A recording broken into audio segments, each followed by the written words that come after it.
Welcome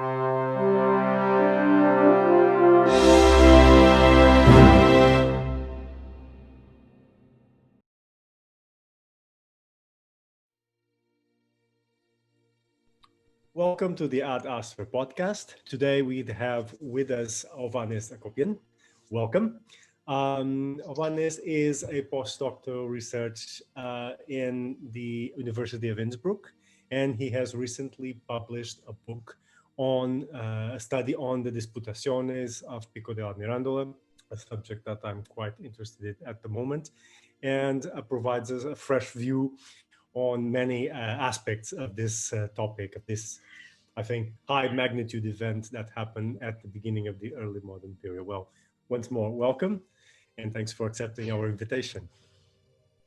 Hello, Luis. It's my pleasure to be today with you. And I'd be happy to discuss the book and some other interesting things that I've been working on. And I'd be happy to share some ideas about astrology and, let's say, beyond this particular field, let's say, because I'm an intellectual historian of the Renaissance. So astrology is not my only focus, but we can talk about that. Yes, that's what I was wanting to ask you. Although you've been working with astrology because you've been working with Pico Della Mirandola's Disputationes, but what's your broader field of expertise? So you're Renaissance, within the Renaissance intellectual history, you just said, what are your favorite topics or your topics of interest? Oh, there are so many of those. That's my main problem, I would say. But my research interests lie in the intellectual history of the Renaissance and in the history of cosmology, broadly conceived. So not only astrology, but also astronomy and even Newtonianism. I've recently written a paper about that, and I'm also interested in as a Russian person, and I would say a person raised in Russia. I'm also interested in the transmission of European knowledge to Russia in the 16th and 17th centuries. So I've been working on a lot of things recently, and that's my burden on the one hand, but that's what makes my life more interesting on the other. So okay, great. Well, the Renaissance has a lot to explore. It's every period of history it is really, but Renaissance has a lot of changes in culture, mentality, conceptions of the cosmos. So a lot of work to be done. Definitely. Yeah, and of course, now going to the point of the history of astrology, astrology plays a larger part in all of these discussions, as you well know, because it is a large topic of the Renaissance and early modern period. The astrology and all the prohibitions and that's against astrology, those pro-astrology. So it is sometimes a major player that is put a little bit aside by historiography until very, very late in the early century.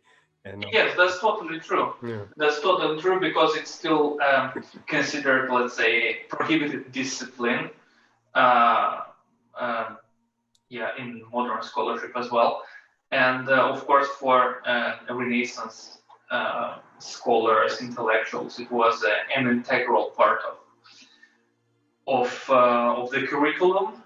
First of all, at medieval and Renaissance universities, they taught astrology as astronomy, let's say so, and so of course it is very interesting to look back at the destiny of astrology and how the changes, the transformations it went through in the early modern period. And I think in this respect, Pico's Disputationes was a significant moment, and that's what I tried to show in the book, that Pico was trying to sit and tried to explore many and respond to many intellectual trends of the time.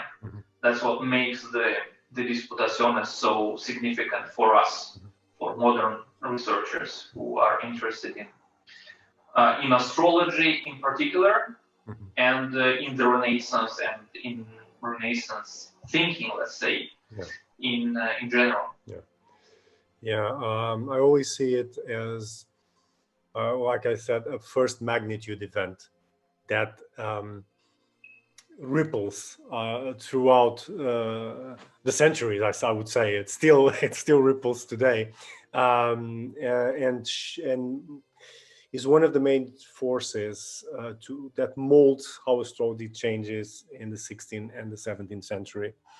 I think he's one of the major players, and it's one of those work that is constantly cited, constantly referred to by not only those attacking, but also those defending and making the apology of astrology in order to practice it. Before we go into that, definitely. Before we go into that a bit, I would like to ask you, how did you get into this topic? How did you handle? How did you came to study it?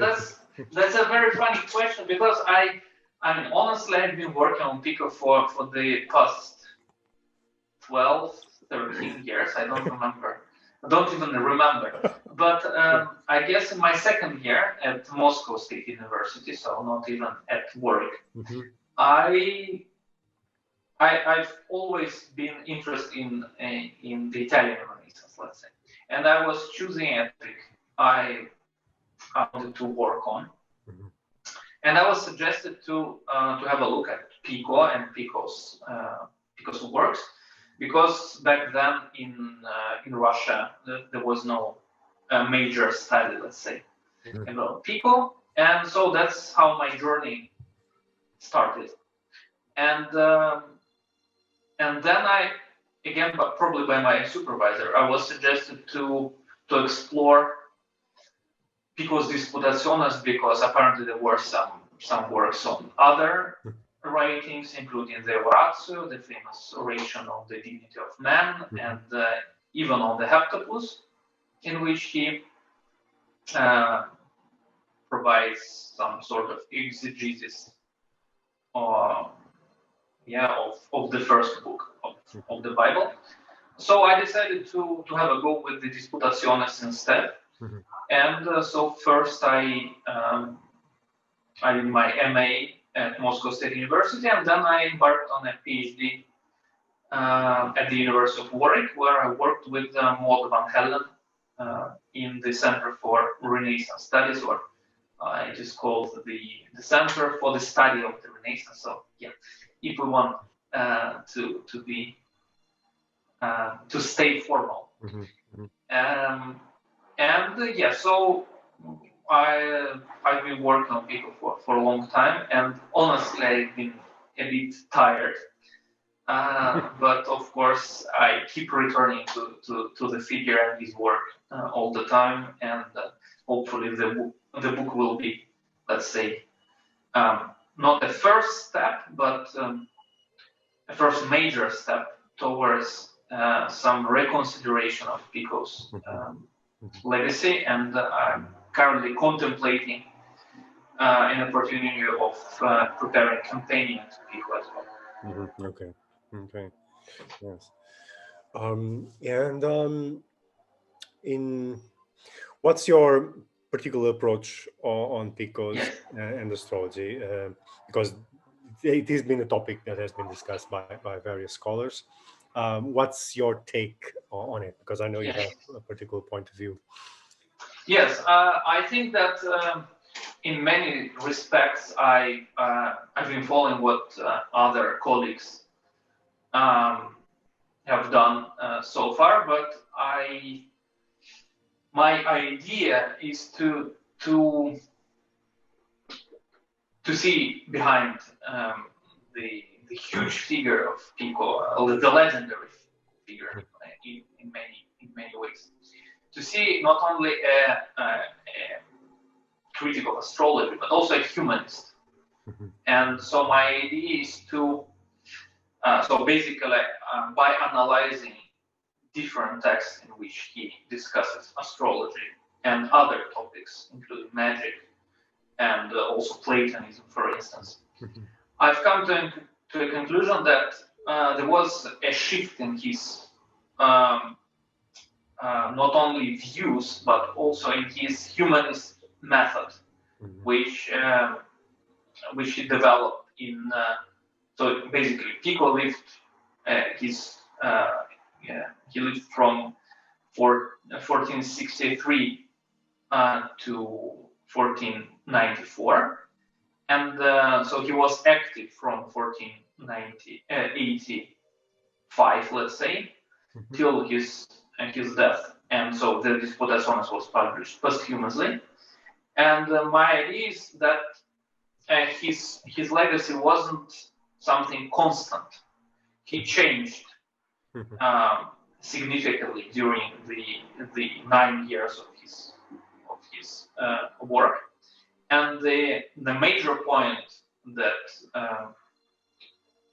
illustrates this change was his work on the reconciliation of Platonism and Aristotelianism in the Ente et Uno of 1491.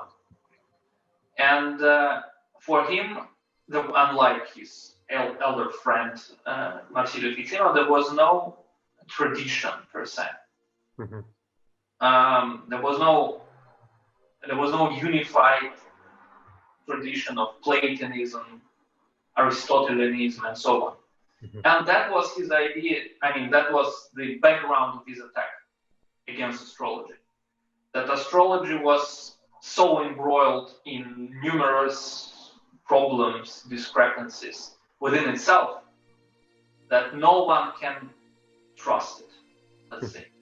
So it wasn't a simple, let's say, Christian attack against astrology, that it contradicts Christian teachings and so on. But it was a pure humanist reading of the original sources, in which he tried to find these contradictions between astrological sources.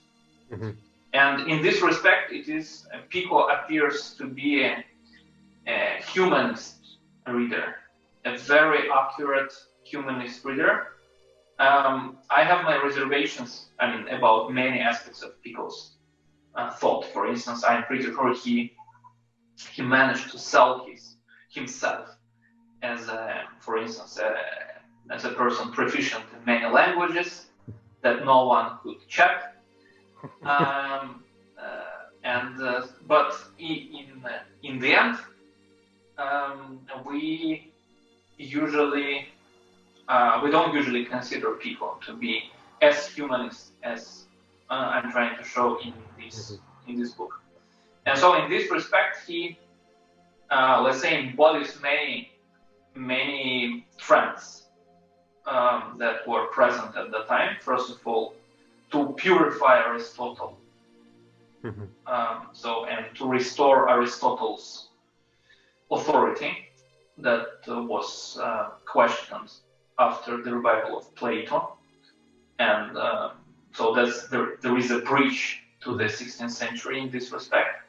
Then also this question of constructing traditions of philosophy, which, for instance, this question was discussed in Denis Robichaud's book on the Platonic traditions in Marsilio Ficino. And also, I think it also sheds some light on Pico's personality and on the development of his thought, which have been overlooked, in my view, in modern scholarship. So, because we understand him as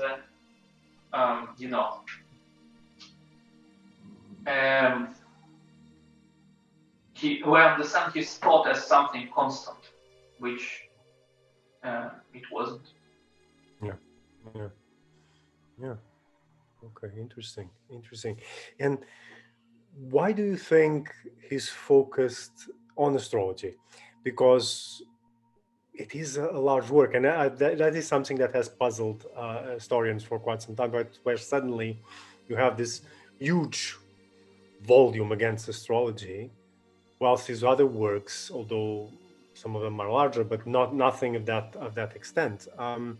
What's your view? Of course, this is it's more of an opinion about version, but why this focus on astrology? Why would they pick particularly astrology to do this kind of discussions? Because, as you said, even in a larger view of what he was trying to do, he could have gone for another topic. Yeah, definitely. Yes, I think there could have been many reasons for picking astrology. I mean, we don't know anything about that, unfortunately. But I mean, the easiest solution would be to blame Savonarola, right? Yeah. But I think that it would have been a simplification to think that Savonarola influenced Pico's take on astrology. I think that we know that Pico was a tough guy. He did ignore his friends' opinions about everything. So he attacked poor Marsilio Ficino, who did nothing bad to Pico. And so I don't think he would have been guided by someone. So in this respect, it was a, let's say, mutual interest rather than Savonarola's influence upon Pico. Let's say one direction influence. I think that, astrology interested him very much in his earlier writings. Of course, these weren't dedicated to astrology per se, but he dealt with the topic, in great length, and so I think he was aware of the problems astrology had back then. And I think it's also indicative of a larger context that, for instance, that's what Bob Westman investigates in his book, that Pico's Disputationes was significant as an attempt to criticize and restore, in a way, the corrupt cosmology, because by the second half of the 15th century, we know that there were many Theoricae Novae Planetarum, in which contemporary astronomers tried to solve Ptolemy's incorrect calculations. So there was a huge topic under discussion back then. So I think it is indicative of this larger trend on the one hand. And on the other, I believe that Pico, for Pico, it was much easier to, because of these discrepancies in astronomy, let's say, astronomy/astrology. Astrology was a very convenient field to apply this new method of reading traditions, to understand what tradition actually was. And so it was, let's say, an early attempt to purify this notion or to reconsider this notion. We know, for instance, that he intended to do something similar with regard to Plato and Aristotle, which he never realized. But I think that was one of the steps towards this general reconsideration of tradition. Okay. And astrology is also one of those subjects that is always a bit sensitive to discussion. I think, as you said, it's a convenient. Yes, definitely. A convenient point of discussion. Yeah. Okay. And I'm sorry to say one more thing. I also think that, given that he was very much interested in purifying Aristotle, for instance, purifying Aristotle of pro-astrological interpretations of, let's say, medieval Islamic and Christian authors, that is also indicative of a larger context. Yes. So it wasn't exclusive about, let's say, practical astrology, but also about natural philosophy in general. What is natural philosophy? What should we do about that? And given that the revival of Platonism challenged the dominance of Aristotle's teaching. Pico's take in this respect was very significant as well. Yes. Yeah, and what I've been sometimes discussing with other scholars, which is interesting, that he attacks exactly the way that astrology does not respond completely to Aristotelian science. But at the same time, astrology was, for the most part, justified by Aristotelian philosophy. So it's a strange clash of ideas here, because what he's saying is that this is not purely Aristotelian. There are a lot of things being mixed here, although astrology and the astrologers and practitioners always claim the validity of astrology by associating it strongly with proper accepted Aristotelian science. So I always found that interesting and somewhat ironic in the sense that he's attacking the very core that is defending astrology. So it's quite an interesting point. And he does propose, or does hint of some ways that astrology could be changed. I remember you were addressing that at some point in your papers. Yes. To be more coherent with Aristotelian physics. Yeah, he doesn't deny that, let's say, the stars might influence humans in general, but without the astrological intent, let's say. So he admits what basically Aristotle says in his physical, in a variety of physical treatises. And but there's interest how he chooses particular authorities, let's say. I mean, that's another important word in his discussion and in his understanding of what astrology is: authority. Thomas Aquinas, Augustine, Aristotle, Ptolemy. I mean, the idea is to get rid of what their interpreters made of them, and to go back at, let's say, ad fontes. Yeah, so we consider them not as a part of a larger tradition, but as individual authors, which seems to be quite unique and groundbreaking for the period in general. And so, for instance, he accuses Ptolemy of distorting the essence of Aristotle's natural teachings. But at the same time, he accuses his followers of distorting Ptolemy. So that's a bit idiosyncratic, but that's a very interesting approach, and a really groundbreaking approach. Yeah. And also humanist. I mean, that's a sign of Pico's humanism, not as a proponent of human dignity, whatever this means. And Brian Copenhaver has perfectly shown that this question is much more difficult than usually thought. But he's a real humanist reader. Yeah, he's going for that purity of sources, the reconstruction of the pristine philosophy, astrology. Yes. Cosmology. And sometimes, of course, he manipulates his sources, which is very funny, given that he pretends to be, for purity. But that's Pico. What can you do? That is a question I was going to ask, because he's most of the time accused exactly of that, of tweaking the sources a little bit and being very selective towards what he wants, which I think it's something that will pop up in many authors, but that's one of the things that they say is a bit deceiving in that regard. Yeah.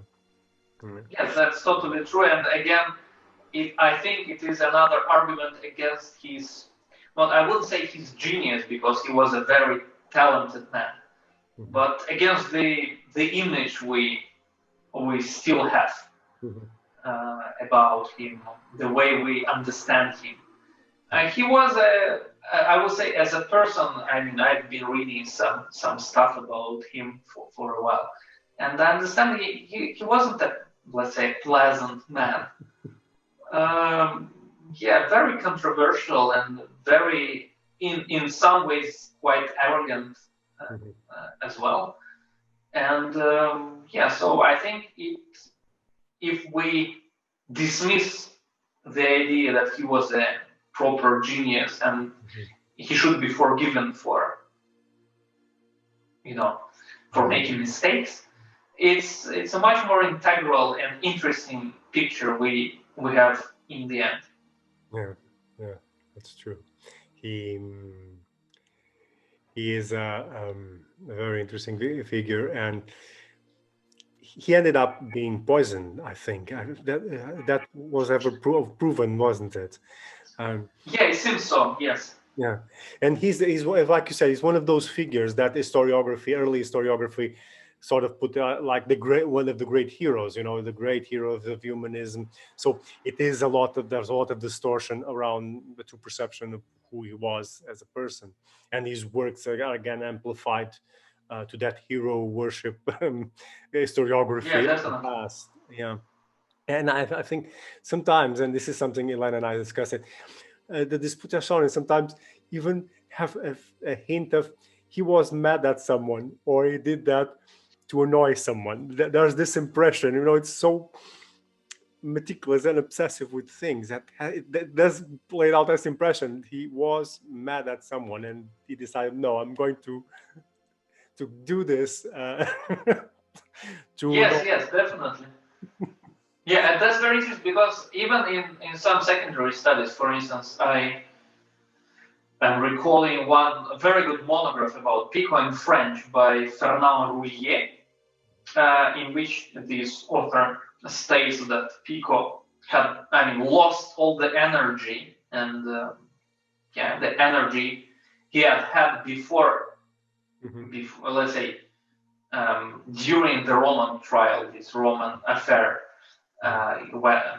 during which he wanted to present the 900 conclusions, and then the text was banned, and he was persecuted and so on. But I think he was as energetic as he had been before.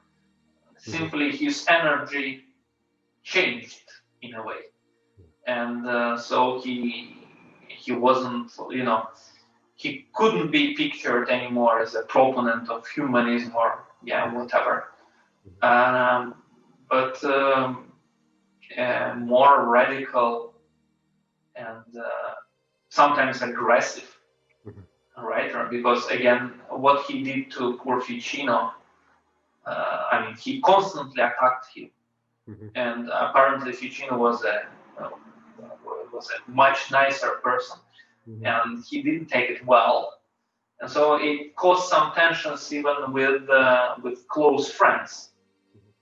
Yeah. So. Yeah, something happened there that caused him to change. Yes. Perhaps we'll never know exactly what. Yeah. Another topic that I've seen in your book, well, I've seen in the index so far, is you discuss the defenses against Pico, which I found very interesting, and I'm quite eager to read, because I've been saying for a long time that we have a lot of focus on what Pico did, and very little analysis and historiography on the response that astrologers and the intellectual community had to his attack on astrology, which was quite swift. I'm not sure about the dates, but I know that there's a treatise immediately after the Disputationes comes out, you have at least two treatises against his sayings, and you address that. Yes. Yes, my main point, because basically we have some wonderful studies about the reception of the Disputationes in the long run, let's say, in Bob Westman's book and in Shayla Webbin's works and so on. But my focus was on the immediate reception. Mm-hmm. So I chose 6 cases centered on those who either responded immediately after the publication of the text, or were there when the debate aroused. And so some of them, like chronologically, I have Zorzi, this Venetian Kabbalist humanist, who, in my view, responded to the Disputationes in 1525, and another very interesting case of the reception of this work in early 16th century Russia. But both of them were somehow connected to Pico, and this Russian author was worked for Gianfrancesco Pico, for instance. So he was there when the discussion yes, and arose, and that was my main point. Because of course after that, people sometimes they didn't respond to Pico, let's say, exclusively, to the interpretations of Pico's interpretation. So that makes things more complicated. So yes, I have 3 short chapters on the immediate, let's say, negative reception of Pico's. And who do you say makes the more, how shall I put this, elegant or sophisticated response to the Disputationes? Who do you think? To Pico. Yeah, to Pico. Who? Among the 3, I would say Pontano, but I have like Belanti, who was the first person to challenge the authorship of the Disputationes. So he cast doubt on the authenticity of the work, and his point was replicated many times during the 16th century, for instance. Then Pontano and Zorzi. But I've shown that basically they stood on the same grounds, but with the use of different sources. So they all advocated some kind of Christian astrology. The idea that astrology could be useful for the benefit of Christian teaching. But for Belanti, Belanti used medieval sources for the most part. Pontano used ancient sources, Ptolemy and ancient poetry to justify his position. And Zorzi did so with the use of Kabbalistic Neoplatonic sources. But the core of their attack was more or less the same. But if you are in the most elegant way, I would say Pontano, because he was a better writer, better humanist, poet, and so on. And of course, he was by far the most influential, because he controlled the intellectual landscape of contemporary Naples. Yes, so. Yeah, it's a major figure, and it's constantly cited throughout the 16th and even the 17th century as someone who argued against, and I see that constantly. I'm studying more late 16th century and early 17th century sources, and you can see that it's still there. And at the same time, Pico, which is already quite old, more than a century old at that time, is still being used as something that was said yesterday, and it's still valid. And this Yes, is yes, yes. the power of his impression. Of the text. Yeah, and they don't even acknowledge the attackers. It's easy. They don't even acknowledge the defenses that were made. Of course, it's not convenient for them to do so, but it's interesting. And the main attacks are always, let's say, the scientific and philosophical point of view, which is Pico's mainly, and they replicate his argumentations, or as you said, the interpretation of his argumentations. And then you have the religious aspect, which stands on its own with Augustine or Aquinas being the main contenders here. And it's still fresh, and I think it's quite a powerful impact, which, in my view, and I'm working a lot, Ellen and I are on the techniques and how the techniques develop, and I'm working particularly in the early modern period, and you can see that there is a driving force propelled by the Disputationes, but not so. The reply to the Disputationes for that Christian astrology that you were mentioning starts to shape the very practice of astrology and the core doctrine of astrology. And that's, I think it's fascinating, and it's one of my major research topics at this point. And you see them adapting, discarding, creating new approaches to accommodate, to hold this discussion, and that's why I think it's very powerful. It's a very powerful historical event within the history of astrology, and I'm glad I'm glad you gave a new approach to it and contribute. And I'll be looking forward to reading your book as soon as it's properly available in all formats.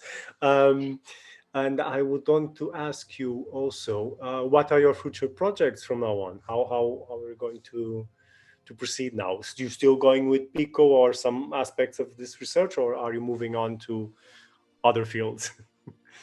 On the one hand, I mean, as I already mentioned, I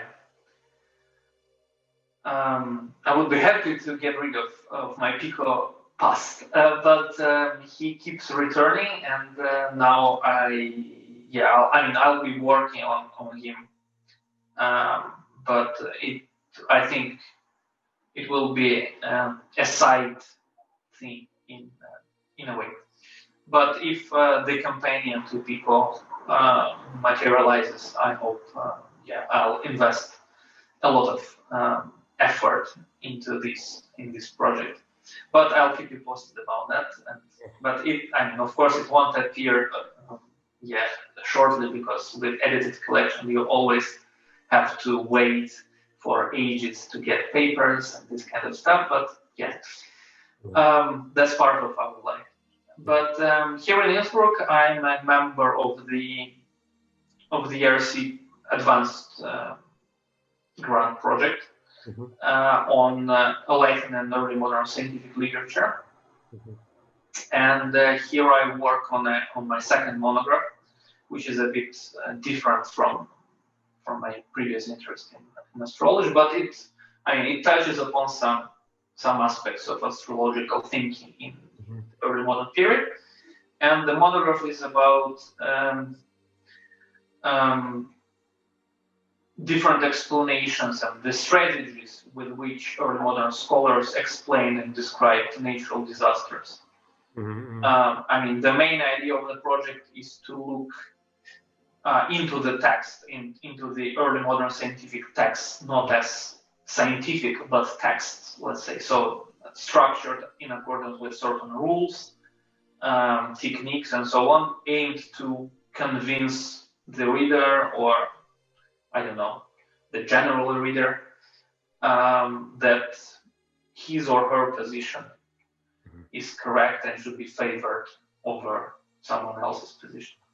So that's my current project, and so that's my monograph. But of course, I have a lot of things going on. For instance, with Pietro Modeo, it is somehow related to astrology. We're currently editing a special issue on, it's called deconstructing or constructing authority in early modern cosmology.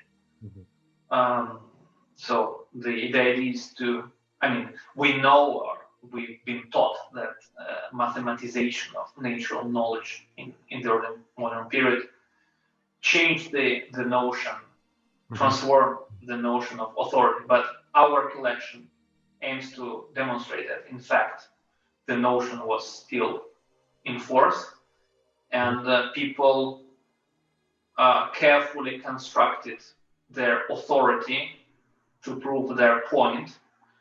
And so it wasn't enough to provide correct mathematical calculations. Yeah. You had to do certain work to convince the reader that you were right. And so it will appear, hopefully shortly, with perspectives on science, the American journal. And for this collection, I can bring it to a chapter on another topic which interests me a lot, and I hope to write another book in due course about that, on Renaissance and early modern theories of tides, sea tides. Yeah. Because it might seem to be let's say, a marginal problem. But in fact, all major authorities in cosmological matters, Galileo, Newton, Descartes, Pico, were concerned with this topic and tried to explain, for instance, Galileo. That was that was the starting point for his cosmology. The main argument in favor of Copernicanism. Yeah.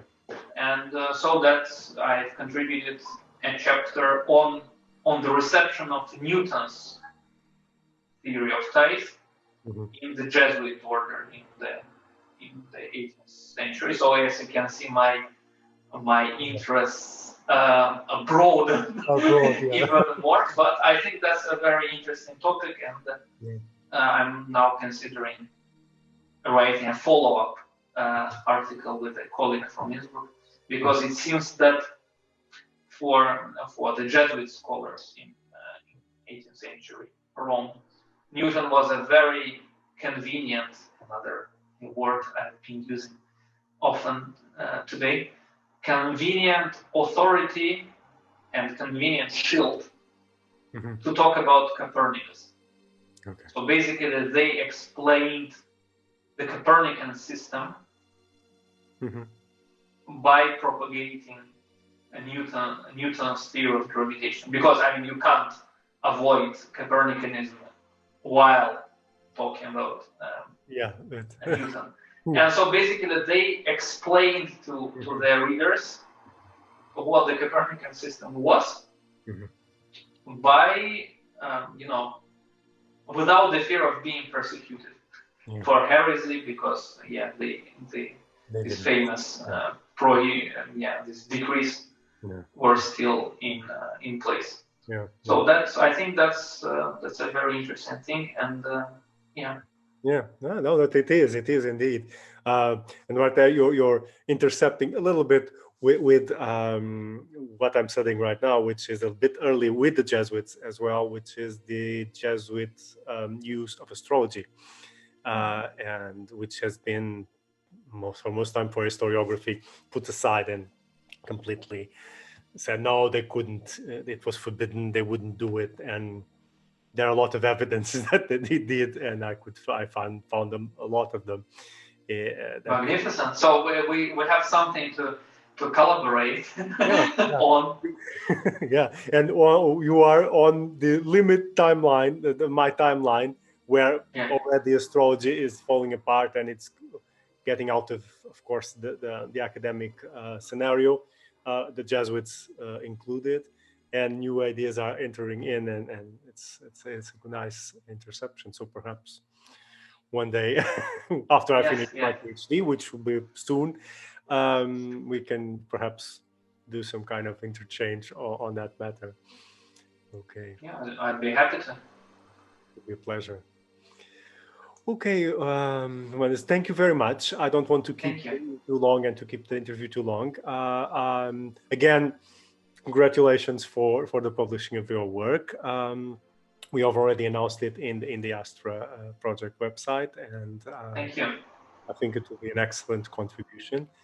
And the best of luck for your new avenues of research. And please keep us posted. Cosmology, tides, whatever. So it's always interesting, and there's always things that compose our knowledge of science and how cosmos is perceived. So it's always interesting to know. Yeah, I definitely will, and thank you very much for your kind invitation and for having me today. And it was a real pleasure to discuss the book and other issues. Yes, and perhaps we can return another time for another of these discussions. Happy to. Yeah, thank you very much. Take care.